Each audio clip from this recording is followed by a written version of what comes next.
only thing you should be doing offline, I would recommend, is reading a print copy of the Weed Agency. So that don't go offline. Don't let Mickey scare you. Don't let anyone tell you that. I mean, look, No, it's when you not say about, this, it's not, look, obviously I am not getting offline. So no, this is not some type of fear mongering tactic. But I do think that there's a difference between, fear mongering and making people aware. For instance, this month is National Stalker Awareness Month.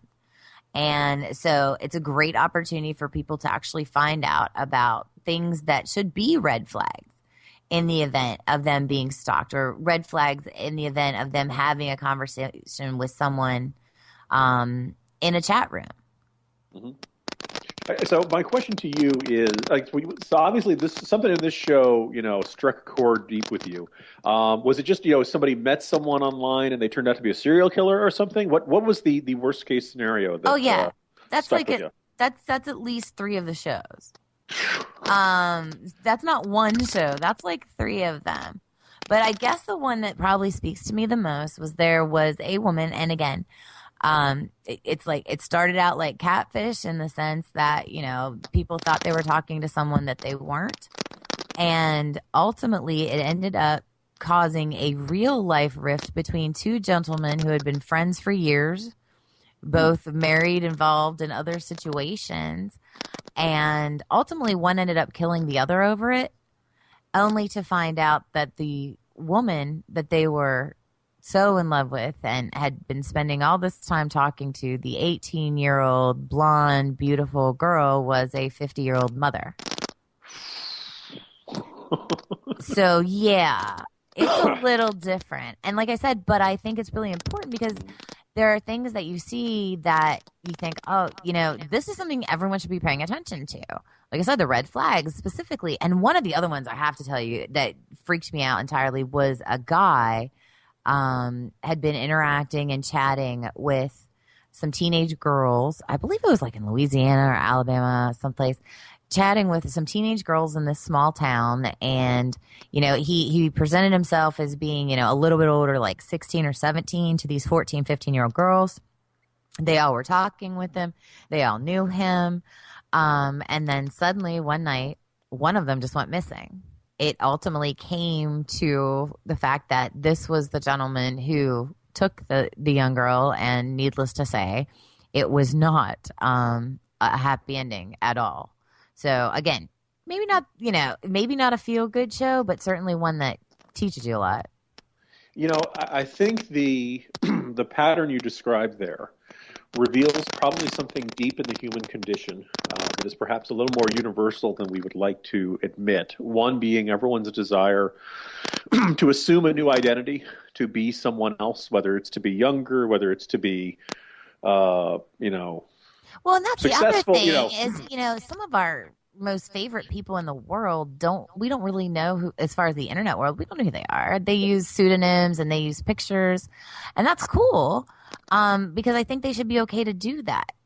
I was going to say, there's an old New Yorker cartoon in which there depicts a dog typing into the computer, and he says to another dog, "The great thing is on the internet, nobody knows if you're a dog." And the flip side of that is that nobody, how much people are looking to believe, that 18-year-old blonde is really interested in them, or all the guys who end up being catfished. There's that yearning that based upon my random online chattings and tone, that I could be seen as this charming and wonderful. I think the New York Times had done We some see what sort we of, want to see, kind of thing. yeah, if we, the affirmation that if it's given, people will choose to believe, even if there's something a little fishy about it. There was some apparently nuclear physicist who got himself in deep trouble, honestly believing that some porn star had fallen in love with him and was traveling and to some other country. Right. Well, and exactly. And that's one of the things, we tell our children to be careful, but be careful about what you put online, and what you say about others online as well, because those things have real life consequences. And while, you might think that the favorite person that you follow owes you an apology or an explanation for anything they do in their life. I really read a great piece by Sister Tolja this morning about that, and I'll try to get that up on our Facebook page as well, about how, at some point we have to stop demanding apologies from everyone as well. And and so, there's something to be said for that. But there's just, this is a brand new world for a lot of people. And as the internet expands, we're going to have to grow and, put together some etiquette to go along with it. I was going to say, listen, if there's anything we can all take from this, ladies and gentlemen, it's remember that person chatting with you online could very well end up being a dog. Anyway, we'll be right back right after this.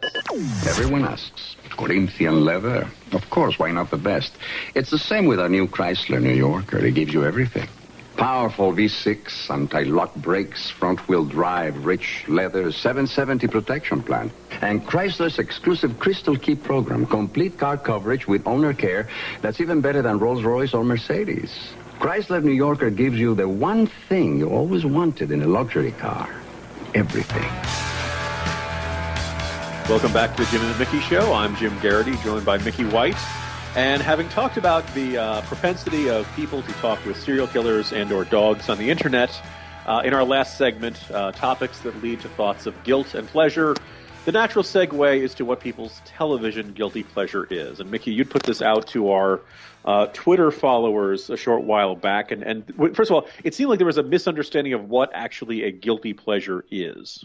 Well, yes, because obviously people hear the words guilty and pleasure together, and they don't always necessarily think of a mindless television show. But the idea that there are other guilty pleasures in life, a little better than, I watched that TV show. Exactly. But no, I just thought it was kind of interesting because I put it out there because everyone is always complaining about the Honey Boo Boos of the world, or the 90-Day Fiancés, or the Married at First Sights, or, Kate Plus 8. But if there weren't an audience for it, then that's a good point. They wouldn't exist. And I kind of made a joke, which I think people took the entirely wrong way earlier this week, with saying that our conservatives, specifically in pop culture, kind of like, and really it doesn't just have to be conservatives. It's like any thinking person will put there. Are they like Baptists in a liquor store? In the sense that, obviously someone's watching these shows because they have a huge amount of popularity, but it's just one of those things where nobody wants to admit it. Interesting. In other words, are a lot of conservatives closet fans of the pop culture that they denounce or claim to and like I said, I did use conservatives, but in reality, that there are a lot of people who condemn pop culture that watch the Kardashians. That's an interesting question, because you're describing that idea of a programming that everybody watches or buys, but no one's willing to admit. It's kind of the inverse of Thomas Piketty's Capital in the 21st Century, which came out last year, and everyone bought it and showcased it. But according to the ebook numbers, almost literally nobody got past the first chapter. Well, there you go. So I'm trying to think about what constitutes that. I mean, part of the problem about a guilty pleasure is that if you're willing to admit you watch it, it's not that much of a guilty pleasure now, is it? It depends on the person, perhaps. All right. Because, again, going back to our previous segment, how much you're willing to share. Okay. So what is your guilty pleasure? What is the show? I'm putting you on the spot, Mickey. Oh, I actually have a couple. Besides this one. I was going to say, I actually have several. Some are reality-based and some are not. One of my favorite guilty pleasure shows is Pretty Little Liars. Okay. I've been watching it from the beginning, and I know that the target demographic is teenage girls, and I don't care because I love it. And I say that proudly. I do tend to own up to a lot of my guilty pleasures. One of my absolute favorite shows, now possibly of all time, is a show called Married at First Sight. And that it really doesn't get more reality, guilty pleasure than that. So that's when I like different types of reality shows, as I've said before, because I like the ones where they create things, whether that be tattoos or face makeup or makeovers. Oh, the original reality show, people were doing makeovers. And then, of course, some would say the original reality show was Cops. I probably, yeah. Except I have a hard time seeing people think, I feel guilty about watching the show Cops, because it's, Oh, It's high-minded entertainment. I Really? like watching people. I like watching guys in wife beaters get arrested. Right. By the way, that's how the t-shirt, that type of undershirt became known as a wife beater. By the way, but that's why I don't wear those, right? I mean, I assume it's bad for your marriage to showcase the shoulders, You and just don't even buy the Yeah. tank tops anymore from Fruit of the Loom. They lost a lot of business on that. It's just the way that it goes. It carries a particular image now. All right, so in terms of here's the thing: if I say I watch most of the comic book related shows. Is that considered sufficiently immature or juvenile to be something I should characterize as a guilty pleasure? Or No. I was going to say, like, the Marvel movies make $1 billion. No. I think you're fine there. Right. I think where we start to drift off is that, when we get into the TLC territory, really this happens a lot more with cable shows, where the stories are so absurd and so insane, how sex sent me to the ER. That's a real show. All right. Okay, you know what I mean? That's a real That's something show. I'd be ashamed to admit that I watch. Right. All right. You know what I'm saying? Like, there are shows out there that, for the most part, again, the 90 Day Fiancés of the world, and, how Sex Sent Me to the ER is definitely right up there with one of my favorites because they do reenactments as well. I was going to say, clicking through, you're like, ooh, that, and then you click to it, and one of the people involved in the unfortunate incident is like 400 pounds.